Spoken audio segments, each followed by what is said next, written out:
Evet, yeniden merhaba. İkinci bölüm. Soruları cevaplamaya devam ediyoruz. Burun ameliyatları ile ilgili gelen sorular. Evet. Sor Halicim. Kaldığımız yerden devam ediyoruz.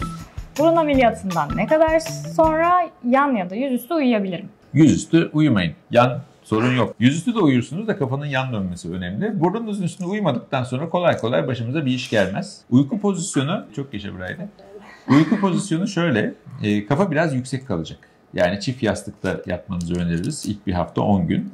Kalp seviyesinden yüksek kalırsa şişlik, morluk daha az olur. Yan yatmakta çok büyük sorun yok. Yani zaten vücut kendi kendini bir korumaya alıyor. Burnunuzun üstünde bantlar var, alçı var.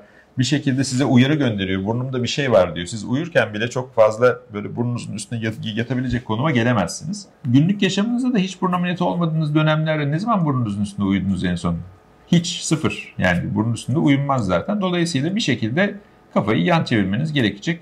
Onlarda hiçbir sorun yok. Çok endişe duymaya gerek olan bir durum değil. Burun içi dikişler ne zaman kaynar? Şöyle, yani dikiş malzemelerinin tabii erime süreleri var. Burun içerisinde çok böyle uzun sürede eriyen dikişler kullanmamakla birlikte bazen de kıkırdakları böyle tutan dikişler kullanıyoruz. Onlar 8 ay kadar da eriyorlar ama bu dikişin erime süresi. Yani kaynama süresi değil aslında dokuların. Mukozayı, deriyi diktiğimiz dikişleri biz bir hafta sonra aldığımızda aslında ucuca gelmiş, kaynamış oluyorlar. Ama tam iyileşmeyi soruyorsanız 2 yılı buluyor her şeyin tam iyileşmesi. Elinizi bile kesseniz minicik 2 yıl sonra oradaki izin tam olarak iyileştiğini görürsünüz. Yani iyileşme süresi gerçekte uzun. Ancak bir hafta 10 gün sonra biz dikişleri aldığımızda ucuca gelmiş, kaynamış oluyorlar diyelim bu sorunun cevabı. Burun ameliyatından ne kadar süre sonra dokunduğumuzdaki ağrı hissi geçer? Aslında dokununca ağrı hissi çok gördüğümüz bir şey de değil bu arada. Aynen. Yani evet, böyle bir hassasiyet oluyor. Hatta ağrıdan daha çok böyle bir uyuşukluk hissi, dokunduğumda sanki kendi burnum değilmiş gibi bir his var. Bir hafta 10 günde epey bir geçiyor bu. 3 ay içerisinde hassasiyet olabilir ama 3 aydan sonra neredeyse hiç görmedim diyebilirim. Revizyon ameliyatını aynı doktor yaptığında da ücret ödüyor muyum? Şöyle, yani hiçbir doktor bir burnu yeniden ameliyat etmek istemez. Yani biz ameliyat sırasında en iyi elde ettiğimiz sonuçla bu ameliyattan çıkmak isteriz. Ancak revizyon denen bir gerçek var. Yani yaptığınız gibi kalmıyor çünkü her zaman. Ben ameliyatı istediğim kadar iyi yapayım. Canlı dokuyla uğraşıyorum. Bir demir işçiliği gibi değil. Yani demiri bükersin, 10 yıl sonra gelirsin aynı şekilde durur karşında. Bu öyle değil. Bir hafta sonra farklı, şişiyor. Yaptığın burnu görmüyorsun. 3 ay sonra farklı, 1 yıl sonra farklı. Bu riski hastayla doktor beraber göze alıp yola çıkıyorlar. Dolayısıyla ben kendi yöntemimi söyleyeyim. Eğer kendi yaptığım burunun iyileşmesinden mutlu değilsem, ya burada bir sorun var, güzel iyileşmiyor bu, buraya dokunmamız gerekiyor diyorsam, yani bu bir yeniden dokunma, revizyon olarak adlandırabilirsiniz ya da ufak bir touch-up müdahalesi gibi düşünebilirsiniz. Ben kendi adıma doktor ücreti talep etmiyorum. Ama masrafları da ben ödemiyorum çünkü hastanede belli bir malzeme masrafı var, gideri var. Bunları da hastam karşılıyor. Ben de kendi emeğimle olaya katılıyorum. Ancak tabii süre de burada çok önemli. Çünkü sürekli değişime uğrayan, devinim geçiren bir organdan bahsediyorsunuz. Hiç ameliyat olmasa bile değişim geçiriyor. Yani 20 yaşındaki fotoğrafla 60 yaşındaki fotoğraf aynı olmuyor kişinin. Burun sürekli değişiyor. Ameliyat olduktan sonra bu değişim aslında devam ediyor. Hiçbir zaman durmuyor. Ameliyat etmişim. 10 yıl sonra bir kontrole gelmiş hasta. Bir sebepten dolayı bazen botoksa geliyor, bazen başka bir sebepten. Ben de burnuna takılıyorum. Benim bıraktığım gibi kalmamış bu burun diyorum. O zaman belli bir miktar doktor ücreti bence normal. Çünkü yeniden bir ameliyat gerekiyor aslında orada. Bu bir kusura bağlı, travmaya bağlı, zamana bağlı olabilir. Neye bağlı olursa olsun bir şekilde yeniden bir cerrahi müdahale gerektiren belli bir süre sonra, bir takip etme sürem 2 yıl benim olan durumlarda da belli bir miktar ücret ödüyorsunuz. Diğer sorumuz, burun ameliyatından ne kadar sonra aldığımız darbe kemik yapısını bozmaz? Bu darbe konusu bana o kadar çok soru geliyor ki. Sen söyle, hadi sen cevapla bana, hadi. Kolaysa. Yani hastalara verdiğimiz cevap. Hangi darbe? Hangi darbedir? Hangi darbe? Yani gelip de çocuğun böyle kafa attıysa ameliyatsız burnu da bozar, ameliyatla burnu da bozar. Evet. Yani şöyle, burun ameliyatından sonra burun böyle çok kırılgan bir organ gibi düşünmeyin. Değil. İlk dönemlerde tabii ki öyle de belli bir süre sonra, mesela 1 yıl iyileşmesini tamamlamış bu burun güçlü durur. Bir şekilde normal bir burun neyse aslında onun da durumu odur gibi düşünmek lazım. Çok ciddi bir darbeye hiçbir burun dayanmaz. Dolayısıyla alacağınız darbeye bağlı. Ama şöyle bir durum oluyor. Hastalar elimdeydi, Yok işte gözlüğümle şöyle çarptım, bir şey olmuş mudur? Arkadaşlar öyle ufak darbelerden kolay kolay bir şey olmuyor buruna. Yani o kadar kırılgan bir durum yok ortalıkta. Ama ameliyat sonrasında tabii ilk 3 ayınızda darbe almanızı istemiyoruz. Biraz dikkatli olun. Burun ameliyatından ne kadar süre sonra burnumuzu deldirebiliriz? Ben burun deldirmeye karşıyım. Evet, o yüzden. Ya şöyle, dünyanın işini yapıyoruz. Oraya kıkırdaklar koyuyoruz. Sonra siz gidiyorsunuz, o kıkırdakları deldiriyorsunuz. Bir enfekte olacak, bir mikrop kapacak, uygun şartlarda yapılmayacak diye endişe duyuyorum. Yani o yüzden deldirmeyin burnu ya. Burunda güzel görünüyor mu bilmiyorum ki. Bence de deldirmeyin burnu. Yani bunun süre vermeyeceğim ben buna. Yani bu kişisel bir şey. Bana soruyorsanız benim cevabım deldirmeme yönünde. Söylemeyeceğim. Peki. Tamam. Burun ameliyatı sonrası kemik oluştu normal mi? İlk dönemlerde normal. Yani burada törpü yapıyoruz. Kemiğin törpülendiği yerde bir iyileşme dokusu oluşması son derece normal. Bir de düşünsenize, deri normalde iskelete yapışık. Siz o deriyi kaldırıyorsunuz. Araya bir enstrüman giriyor.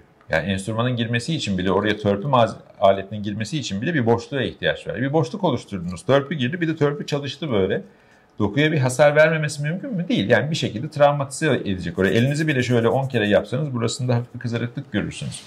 Dolayısıyla bu törpü yapılan yerde biz ameliyat sonrasında elimizle dokunarak test ediyoruz. Orada kemiğin kalıp kalmadığını. Yani elimize böyle pürüzsüz gelmeden o ameliyattan çıkmıyoruz. Ama sonrasında iyileşirken o törpünün çalıştığı yer, derinin diseke edildiği, makasın çalıştığı yerde bir şişlik olmaması mümkün değil. Ve bu şişlik kemiğin törpülendiği yerde sert bir şişlik oluyor. Kemikmiş gibi.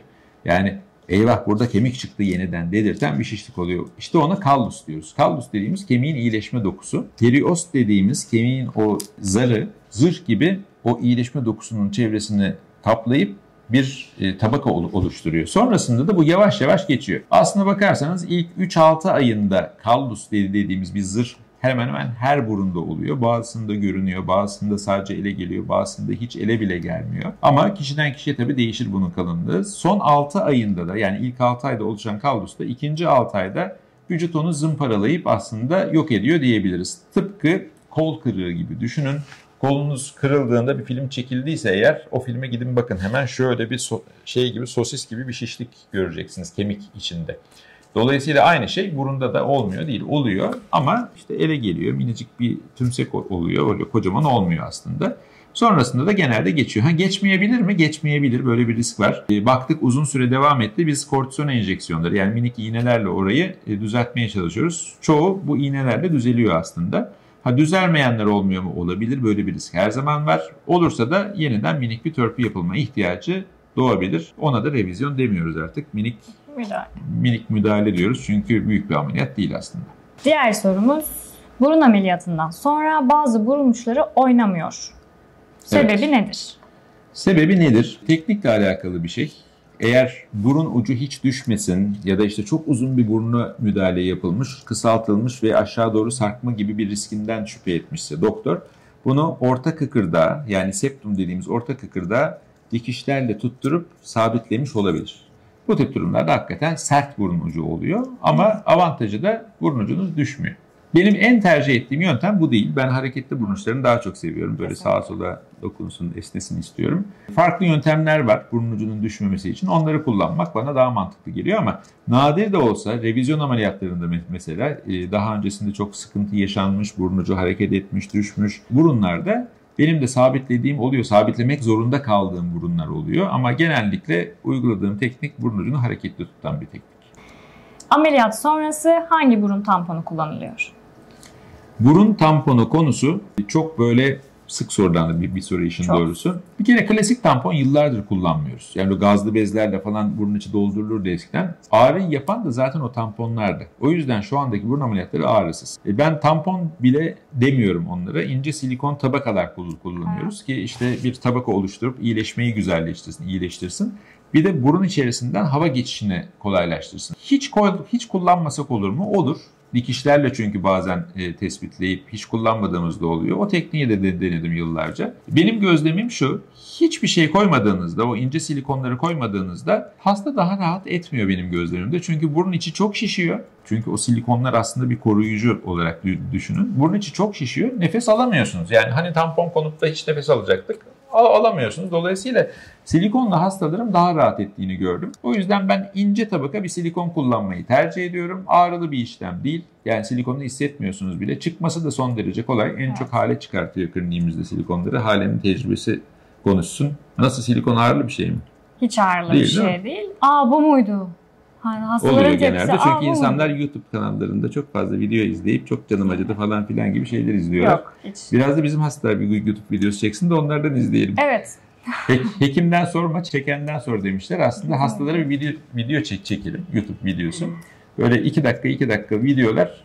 Silikon alınma videoları. Silikon alınmadan önceki duyguları, silikon alındıktan sonraki duyguları böyle karşılaştırma videosu yapalım. Böylece insanlara faydamız dokunmuş olur. İnsanlar ilk ağızdan silikon gerçekten ağırlı bir, sızlı bir şey mi öğrenmiş olurlar. Bence iyi bir fikir.